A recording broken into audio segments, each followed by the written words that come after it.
taas waxaa sabab u ah inaanad lahayn trading journal kugu filan ama aanad diiwaangelinba tradeska aad gasho khasaare iyo faa'iido midkoodna. Trading journalku ma aha keliya buug aynu ku qorno wins iyo loss iyo waxyaaba noocaasa, laakiin waa muraayadda inoo sheegta marka aynu saxanahay, marka aynu qaldannahay, executionkeena waxaynu dareenno waxaasoo dhan meesha aad ka fiirsan karaysaa. 20 trade 30 trade markaad qaadato aad dib u akhriyi karaysaa, aad sixi karaysaa wax kasta oo kaa soo qaldamay waa trading journalka. haddaba casharkan saaxiib waxaan kugu diyaariyey trading journal advance kaasoo noocyadiisa kala duwan aad si fudud samaysan karayso. hadday tahay inaad listi garayso, hadday tahay sida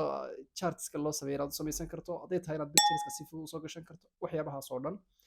kaasoo noqon doona meel aad ku raaxaysan karto oo hadhow toole aad dib uga ogaan karto qalad kastaad samaysay, wax kastood samaysay, maxaa iga qaldanaa, maxaa iga saxanaa, maxaan dareemi jiray, maxaanan dareemi jirin. hadda anigu shalay toole maraan dib u fiirsanayay trading journalkayga, waxyaabahan ku arkay waxaa ka mid ahaa trade wiigii u dambeeyey hadda aan galay kaasoo sell iyo buy labadaba aan isku qabtay. marka buyerska laga yimaaday entrygiisa confirmations ku sameynaya isku dhawaadeen bishii 8aad isla sanadkan isla system noocaasa waxa uu sameeyay iyo same ay dhan kasta ka sinaayeen. marka waa meesha kaliya ee aad waxaas oo dhan aad dib uga ogaan karayso. marka haddii aad u baahan tahay inaad si fiican u fahanto casharkan ayaad daawan doontaa muuqaalka dhammaystiro ina mari aynu tagna computerka insha Allah shaashadiisa. waa meesha muraayadda kaliya aad ka dheehan karto waxyaabihii hore aad soo samaysay, waxyaabihii aad faa'iiday, waxyaabihii aad khasaartay, qaladaadkaad samaysay, waxaasoo dhan waa meesha aad dib ugu noqon kartaad ka akhrisan karto. marka waa inaad haysataa marka hore notionku wax adag tool adag maaha, sidee loo telefonkana waa lagu soo degaa, computerkana isagoo browser iyo isagoo labada waa laga isticmaalaa. marka hadda inagu already browserkan ku jirnaa, waxba ku dheeraan mayno, waxaynu samayn doonaa symbol wixii kale aad ku darsan karaya. marka hadda tusaale anu kan oo kale hore anu kan u isticmaalay, hadaad u fiirsato waa iska sample oo kale. marka waxaad samaynaysaa hadda bishii 8aad oo kale waxyaabahan isticmaali jiray weeyaan. marka waxyaabahan anaa iska gelgeliyey, laakiin wasan oo kale adiguna u samaysanaysaa mid cusub marka insha Allah create gareyn doonaa. waxaynu leenahay tusaale ahaan oo kale trading journal ayaynu leenahay, then enter baynu siinaynaa. enter markaad siiso waxaad qori doontaa slash waxa loo yaqaano backward slash table baynu leenahay. so waxaynu rabnaa database inaynu create gareyno. databasekaasi waa meesha xogteena laynoogu kaydin doono bil kadib, 2 bilood kadib, sanad kadib, intay doonto kadib, si ay xogtaasi inoogu ahaato xog kaydsan. tablekan baa markaa laynoo create gareeyey. marka tablekan laynoo create gareeyey hadda waa sample, laakiin inaga wixii kale kusii darsanayno sii wadanayno. marka databaseka magac baynu bixinaynaa. tusaale waxaan iskaga qorayaa oo kale list view, waa meesha aan ku list garaynayo xogtayda. meesha tan waa meeshii propertieska aynu gelinaynay. maxaan rabaa oo kale waxaan rabaa trade kasta inuu magaciisa horta meeshan ku jirto. marka currency pairna waad qori kartaa, pairna waad qori kartaa, ani wixii aad doonaysaa ayaad ka dhigi karaysaa. ama haddaad xitaa Soomaali rabto lacag ayaad ka dhigi kartaa, lacagta magaceedii. marka currency ayaan meeshan lagu iska gelinayaa symbol. markaad currency geliso halkan lacagaha hadhow tola ku guran doontaa. marka property kasta wuxuu leeyahay waxa loo yaqaano name oo magaciisa iyo value aad gelin doonto propertieskiisa. marka hadda meeshan oo kale inagu maxaynu gelin doonaa? inagu waxaynu gelinaynaa waa lacagtii, waa qoraal, waa text oo hadhow toole inaynu automatic gacanta sano kale ugu qornay noqonayso ayo inaadno tusaale euro USD sample oo kale. haddii aad lacag kaliya isticmaasho kalena waad options baad ka dhigi karaysaa, waad select gareyn karaysaa, waxaad ka dhigi karaysaa wax yar oo ka fudud. okay, waxa kale oo rabaa inaan sameeyo markaas sample u jiidi karaysaa kan soo yaree. waxa kale oo rabaa inaan qoro every trade kastan geliyo biaskiisa ma buy waha mise bullish. marka halkan oo kale bias baan gelinayaa ama directionka suuqa oo kale ayaan gelinayaa. so okay, aan ku darno waxaan leenahay so capital baan iska wada isticmaalayaa. bias ayaan leeyahay. bias ayaan leeyahay. marka biaska value-giisa maxaan ka dhiganaa? tagas baan ka dhignaa mise wax kale already maadaama uu aad qorayso bullish ama bearish, waxa ku fiican inaad select ka dhigto, waxaad select gareyn karto. so select baan leeyahay, values baan markaa ku daraya. marka hadda select markaan idhaahdo values baan create gareynaya. valueska aan create gareynaya maxay yihiin? valueska aan create gareyn hagan dad timaado edit property kadibna add option baad leedahay u fiirso edit property add option waxaan leeyahay suuqu dee waa Polish inter haddaan siiyo ama Pirish suuq labada mid uu noqonayaa labada mid ayuu noqonayaa marka meeshan colorkeeda xitaa waad bedeli kartaa waxaad oran kartaa click markuu Pirish yahay casaan ka dhig markuu Polish yahayna green ka dhig oo kale uptrend downtrend labadana waad ku qori karaysaa no wax saasa ma marka maxay ka caawinaysaa waxay ka caawinaysaa hadhow toole inaad si yar oo fudud euro USD u tiraado suuqaygu Polish buu ahaa markaan trade ka galiyay another one baynu create gareynaynaa mid kasta mid markaa tusaya waxaan create gareynayaa point of interest oo kale point of interest isaga maxaa la isticmaalaa isaga dhowr shay baad isticmaalaysaa waxaad isticmaalaysaa laba shay saddex shay baad isku keenaysaa isagana sidaas lamid ah ayaynu sameynaynaa markaa isagana waxaan leeyahay point of interest ama BOI ayaan leeyahay isagana saa u create garee isagana maxaan ka dhigayaa properties kiisan u fiirsa this is important change type-ka waxaan ka dhiganaa multi select tiora select ma ka dhignay moogti multi select marka multi select maxay kuu saamaxaysaa waxay kuu saamaxaysaa hadda horta aan edit property raado options aan ku soo daro options kan ku soo daraya point of interest waxaan u isticmaali doonaa waxaan u isticmaalayaa tusaale ahaan FEG anytime waxaa doonaysaa ka dhiganaysa FEG waxaan ka dhigan karayaa waxyaabihii la isticmaali jiray ahaa demand and supply ayaan soo isticmaalay balkaas demand and supply waxaan ka dhiganayaa allahumma istacaanay sibi ama busy inaad fahmayso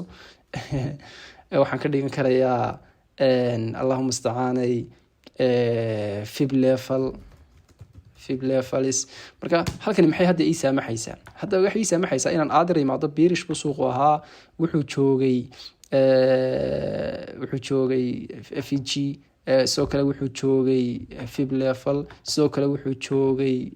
demands dhowr shay baad hal mar dooran karaysaa suuqaaga this multi selecteduna waa taa waxaa kaloo idina important markaad suuqa laga hadlayo journalka waxyaabaha muhiimka waxaa ka mid ah inaad ku darto suuqaaga dee tradekan before iyo aftertiis inaad haysato so isagana waxaad leedahay hagan oo kale before maxay ku noqonaysaa inta badan laba shay baa la isticmaalaa ama sawir baa lasoo qaataa ama linkigii alternative-ga tooska uga keentay baa la isticmaalaa marka hadda anigu waxaan isticmaali doonaa labadaba aan ku tusaba markaan click siiyo waxaad ka dhigtaa baan leeyahay meeshan keeg URL haddaad ka dhigto waa linkiga aad ka keeni doonto waxaad halkan ku besti garaynaysaa aadir linkiga alternative-ga ka keento ayaad halkan ku besti garaynaysaa control V ama best ka kalena muhiimka waxa weeyaan haddaad doonaysa inuu sawir ahaan kugu soo jirana waxaad ka dhigaysaa change type-kiisa file and media so hadhow markaa waxaa kuu saamaxaysaa inaad click siiso choose file tiraado halkan ku keeno like kadibna meeshan aad kasoo qaadato tradekii ama sawirkii aad doonaysay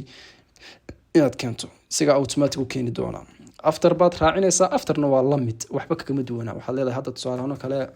after marka afterna wax kale dooran mayno file and media dooranayna automatically meeshaasi toos sawirku marka uu TB ama SL ku dhaco isagana aynu gelin doonaa sawirkan iska soo geliyo like this kamba soo geli so automatic bad meesha soo gelinaysa maxaa kale important marka laga hadlayo trading journalka waxa muhiim ah isagana waxa loo yaqaano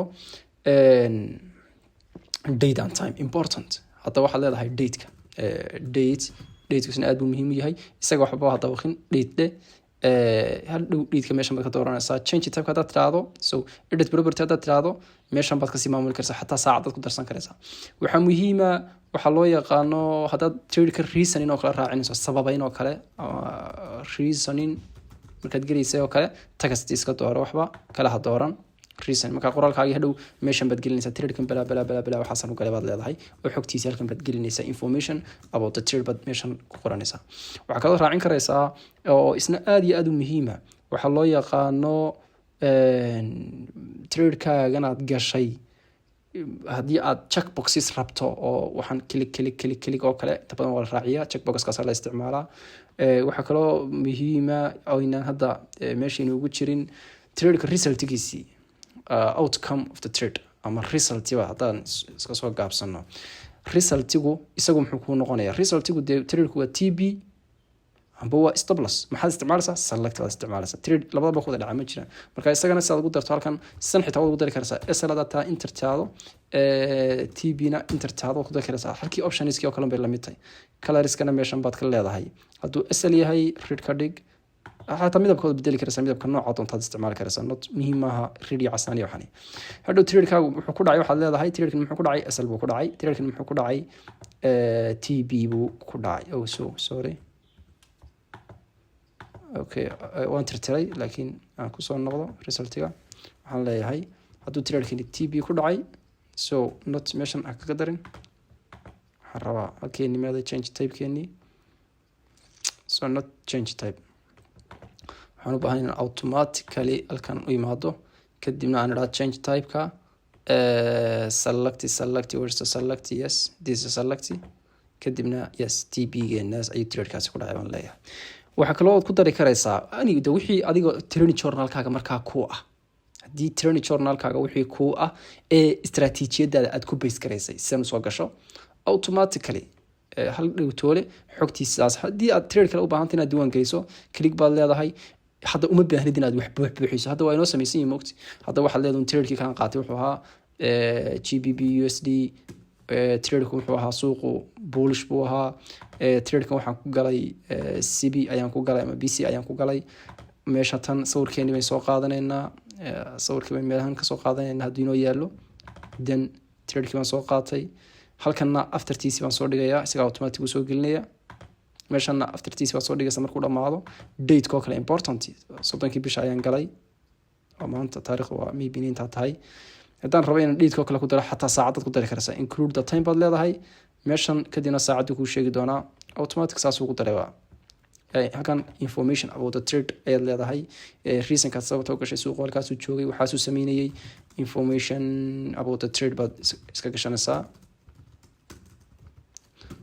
trade kid kadibna trade-kaas asal buu ku dhacay baan leeyahay kadibna haddii xitaa percentage oo kale aad ku darsanayso tusaalahan 1% baan faa'iiday 3% baan khasaaray halkan oo kale kaalay waxaad leedahay outcome ama result-gaas bay la mid tahay laakiin outcome ba ka dhig outcome of the trade so outcome-ka waxaan isagana leenahay sorry waxaan isagana leeyahay why strong outcome isagana waxaan raacinayaa meesha tan dheed ma rabo property-gan bedelayaa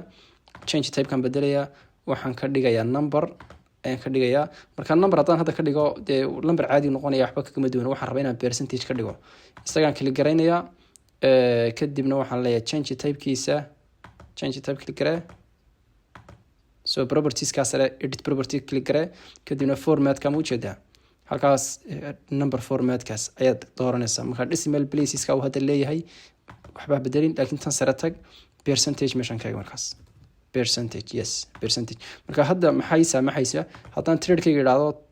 ka hore 2% baan ka qabtay so then 2% kana 1% baan khasaaray then 1% automatically haduu isaga asaas ku buuxinaya intaasi waa basic-ga markaynu ka hadlayno training journal-ka sida loo sameeyaa hadda waxaan ku tusi doonaa isla isaga sidee loogu sameeyaa isagoo marka qaar waxa laga yaabaa inaad aragto isagoo loo isticmaalay sawir qurux badan waxyaabo noocaas oo kale hadda kan oo kale hortiisaan iska dheh ma baahni iska xidhnaado kanna click see full width halkan see si uu soo balaadho waxaan rabaa inaynu isla isagun ku salayno list view-geena oo asa chart-ya hadda plus baan leeyahay marka table kala samaysanaya hadda table-ka kala samaysanaya waxaan ka dhigayaa gallery waxaad aragtay dadka qaar oo san isticmaalaya marka gallery-gan oo kale isagana halkan magacaada doonayso inaad bedesho waxba doontaad ka dhiganaysaa photo gallery ama ani de magaca doonta bixin karaysaa muhiim maaha so hadda laba trade aynu qaadanay baa meeshan ka muuqda laakiin ma qurux badna hadhow toole 100 trade 20 trade 30 trade 40 trade bay noqon doonaan trade kastood qaadataa meeshan xogtiisa hore isaga soo buuxbuuxis hadda inaad wax ku dardarto mad u baahantay uma baahnid inaad dib u samayso marka kanoo kale hadda haddaan rabo inaan edit gareeyo ama wax ka bedelo horta isaga click siiba soo inuu soo kaco trade-keeni waa kan markaas xogtiisi meeshan bay ku jirtaa GBP USD aynu qaadanay information-kiisi waxyaabihiisi sawir haddaan rabo inaan kusoo daro kale sawir baan rabaa inaan kusoo daro sawirka waxaan kasoo qaadanayaa sawirro horan trades galay baan mid kasoo koobiyeynayaa nooc doona ha noqdo just tusaale ahaan baynu u rabnaa tusaale ayaan rabaa kan baynu soo qaad then waxaan leeyahay halkan nagu basti garee so okay clear dan waxaan leeyahay okay so haddaan hadda click siiyo automatically saasuu noqonaya marka trade-kaagan haddaan hadda ku dhufto xogtiisina waa tan trade-kan bullish buu ahaa CB baan ku qaatay SL-ka 1% khasaarihiisii information-kiisii all the information another one kanoo kale isaga laftirkiisa haddaan isagana rabo inaan sidiisii lamida u keeno oonu soo geliyo isagana meelahan kale bay nooga soo qaad isaga laftirkiisa waa ku jiraa moogtay kan bay noo soo qabo inoo soo qaad then meeshan kaalay then halkan nagu basti garee then okay see so hadhow toole every trade kastood gasho dee markay bataan hadhow toole tradeskaagu bataan meesha tan bay kasoo muuqan doonaan saasay isku hoosgeli doonaan marka hadda waxba kuma qorqornaa GBP USD waa meesha ka qor haddaad rabto macluumaadka lagu soo bandhigaya inay bataan oo xog fiican ay ku noqdaan waxaad samayn karaysaa property feasibility-gaasaad ku dhufanaysaa then waxyaabaha aad rabto inay kasoo muuqdaan hadda inaga GBP USD Euro USD waa ku qoran waxaan rabaa trade-kaas inay soo muuqato new trade-ka dheedkii aan galay horta waa inaan arko waa inaan arko trade-kaas result-giisi muxuu ku dhamaaday waa inaan arko TBSL outcome-kii waa inaan arko 1% 2% baan khasaaray waa inaan arko trade-kaas waxyaabihii aad u baahan tahay oo kale so maxaa meesha hadda kaaga muuqda GBP USD dadka qaar baa san u isticmaalay iyagu dadka qaar baa san u isticmaala haddaan hadda rabo inaan trade cusub create gareeyo meeshan baan imanayaa waxaan leeyahay trade-kan aan galay waxa weeyaan hadhow toole XE USD haddii xaggii kale aan kasoo geliyana automatic buu soo gelayaa trade-kan sawirkiisii meeshan baad soo gelinaysaa waxiisii xogtiisii balaa waxba ku dheeraan mayno simple sidaasna waa qayb kamida marka la isticmaalay marka hadhow toolada trading journal qurux badan baa kusoo bixi doona markaad xog fara badan geliso laakiin muhiimadu waxa weeyaan sidee loo sameynaya inaad fahanto another one option kale jira oo marka la sameynayo dadka qaar isticmaalaan oo isagana loo yaqaano hadda adiga kani waa kaliya kugu filan yahay kanoo kaliya waa kugu filan yahay